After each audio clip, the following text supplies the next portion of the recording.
અમીરગઢની પવિત્ર ધરા પર દેવ શ્રી ડુંગરપુરીજી મહારાજના મંદિરે નેજાઓ ચડાવાયા। અમીરગઢ દેવ શ્રી ડુંગરપુરીજી મહારાજ ફાગણ વદ પાંચમના દિવસે જીવંત સમાધિ ધારણ કરી હતી।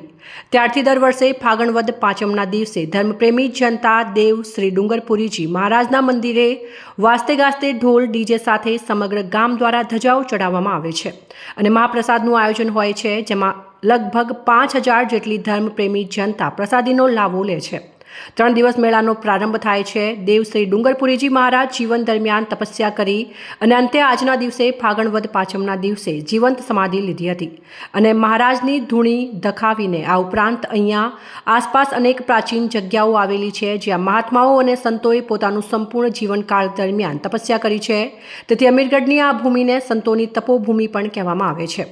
ફાગણ વદ પાંચમથી અહીંયા ત્રિદિવસીય મેળો ભરાય છે અને મહામેળો આઠમના રોજ ભરાશે।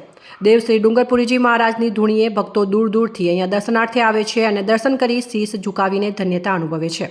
રાજસ્થાન અને ગુજરાત સરહદને અડીને આવેલા આ મંદિર અહીંયા રાજસ્થાન અને ગુજરાત બંને બાજુએથી ભક્તોનું ઘોડાપૂર આવતું હોય છે। વળી અરવલ્લીની પહાડીઓ અને ઊંચી ગિરિમાળાઓની વચ્ચે કુદરતના ખોળે આવેલા આ મંદિર લોકો જાણે કુદરત અને દેવ શ્રી ડુંગરપુરીજી મહારાજના સાનિધ્યમાં આવી મન પ્રફુલ્લિત અને શાંતિ અનુભવે છે।